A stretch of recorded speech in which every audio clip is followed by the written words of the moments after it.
you end up feeling like you're running around on like a hamster wheel, is how I used to describe it. It feels like you're running around on a hamster wheel because you're telling yourself, you're like, I'm doing it, I'm being the best me, I'm thinking about what's me, you know, I'm coming up with all these conclusions of, oh, that's me, and I'm writing papers, and I'm documenting, and I'm making notes, and figuring out who I really am. But what you're not realizing is you're creating who you are. You have to create who you are. That's the whole point of this game that we're in. You kind of have to be doing that at all times. But when you're not aware that that's what you're doing, you end up putting off, or at least what I ended up doing is I ended up putting off yet another version of the fake me. And I realized that I'm not that me, that I'm actually the creator, the person that was creating that real me. But I also realized that I'm going to come to that discovery again. I'm gonna end up back at that loop again. And there's a little bit of peace in kind of knowing that I've at least discovered that's what's going to happen.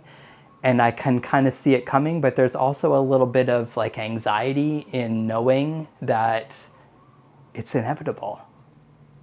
But I think there's something in that inevitability. I think there's something in that moment. It's always the little moments that I'm looking for. That's another thing that I've discovered about life. Whew, I'm really like ranting on like crazy today. It's about catching these moments. It's about catching the thoughts that you're having. It's about catching, for me, when I'm going on like a nice long walk in nature, I try to go on a walk for at least a few hours. I try to go at least every day, although usually I take, a break here and there. I'll notice when I'm on one of those long walks that I'll just sort of like come around the corner and you'll realize like where you are. I'll see some beautiful scene. I'll see like the river, and I'll see, it's usually in, like, for me anyways, it's in places where like sort of the landscape sort of opens up.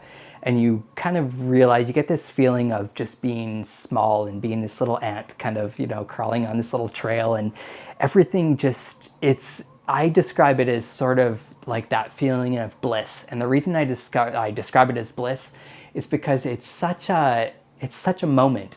It's such a moment because as soon as you realize it, it's almost as soon as you realize that you're experiencing it, at least for me, I immediately, it goes away. But another one of those little moments that I get to have, it's so fleeting and it's so beautiful every time it happens, but it's with a smell. That's what the coolest thing about the smells are, is that they'll just kind of like fill your nose all of a sudden. It'll be like a beautiful floral scent, or just the smell of water, or the smell of, the trees, or whatever it is, the smell of dirt.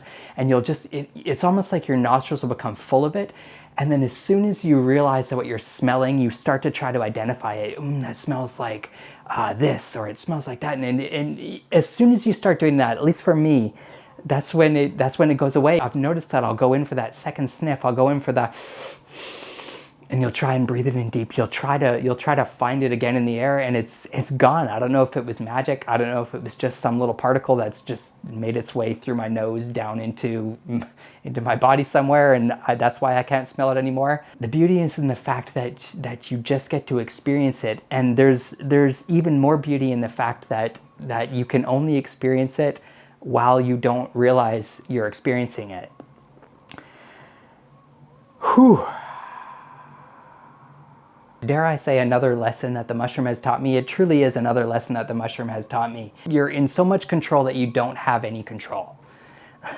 That feeling, the whole chicken and the egg thing, the cyclical, the if I do this, then this is going to happen, but then this is going to happen. I'm going to be right back to where I was. But again, the stir crazy mind that I've been dealing with for my whole life, it's all the same thing. It's all the same thing, and it all revolves around balance, and it all revolves around experiencing that thing and understanding that everything is the way it is for a reason, and understanding that you get to experience that, and it's happening, and it's real. And have I wrapped your mind around enough today? I feel like I've wrapped my mind around enough today. And I feel like if I keep on rambling, my lips are just going to start flapping, and nothing's If anything's made sense coming out so far, nothing's going to be making sense coming out pretty soon.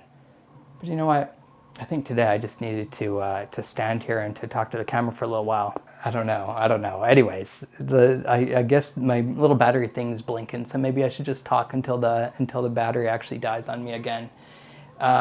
Anyways, what I'm realizing is that I'm always looking for that end result. I'm always looking for, for instance, when I'm making a video, I'm thinking, what's that final product going to be like? And what I'm trying to be more like is I'm trying to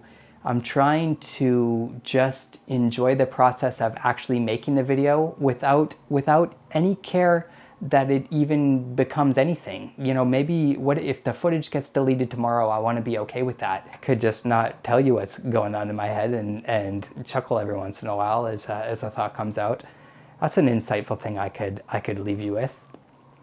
I could tell you how I learned to manage the chaotic thoughts in my head. The way that I learned to manage the chaotic thoughts in my head was I learned to visualize them, and how I use all sorts of different ways of visualizing them. Sometimes I think of like a little man behind my eyes that's like controlling me. Have you ever seen, it was on like Teenage Mutant Ninja Turtles way back in the day, there was this little like brain thing that would control this big like robot body. And I sometimes think of that like in my head, like a little person behind my eyes, like kind of controlling me like a video game character.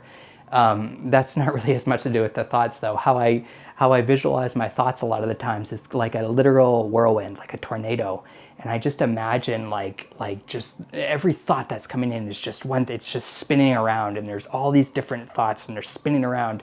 They're spinning around, spinning around, spinning around, spinning around, and it's my choice which one of those thoughts I choose. Before I realized that there was multiple thoughts, I thought there was just one thought going on in my head at a time, and I would always just kind of be, concentrating on that one thing. And as those thoughts would change, it'd be like, I'd be getting another one. Okay, now I'm thinking about this. Now I'm thinking about this. Now I'm thinking about this. Well, when I took a step back and I realized, when I started visualizing it and I started thinking about it as, a whirlwind of thoughts, I realized that there's actually, there's a jumble of thoughts going around, flying all over my head. And, if I step back from them and I visualize them like that, and I look at them that way, I actually have you can kind of, at least what I'm able to do is I watch them go by, and I kind of think of it as, oh, I'll pick that one. Oh, I'll think about that. Oh, or sometimes I can even just sit in the middle of that whirlwind and just kind of, watch everything go around. It's almost like, this is the longest your battery is going to die pretty soon that I think I've ever had. Usually it just like shuts off immediately. Anyways, let me try and fit this last thing in before the camera actually goes off. Secretly, I just hoped it would go off. If it goes off right when I'm done saying this, it's magic. Yes, your thoughts are created by your beliefs, and your beliefs are created by your programming, the way you were raised, the things that your environment, the things that just make you feel good, so you decide to believe them, or the things that answer questions and things like that. And then that's pretty much it. I thought it was going to be a lot more profound.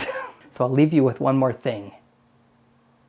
I don't remember what that thing was. Oh man, why do I keep doing that? I keep going around and around.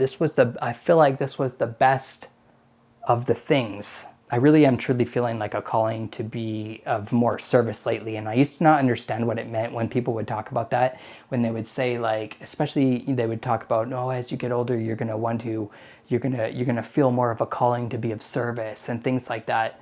And I used to think, that's not true. That's not going to be me. Everyone's selfish. Everyone just does, whatever they need to survive, and blah, blah, blah, blah, blah. And I finally figured it out. It's true. It's true. As you get older, or as, any time in your life, you could feel like you're called to service. It doesn't really matter your age. It doesn't really matter anything. The reason that we feel called to help is because, spoiler alert, helping people makes you feel good. It's selfish. Again, you see, coming back around on the hamster wheel. It's just another one of those things that we do because we're selfish and we want to feel good. But you have to feel good so that you can help others, because then they can feel good, And then we can all feel good, and we can all say, why were we feeling selfish when we should have all just been helping each other feel good so that we don't have to think about being selfish anymore. And that's that's God, maybe. Is that God? I don't know.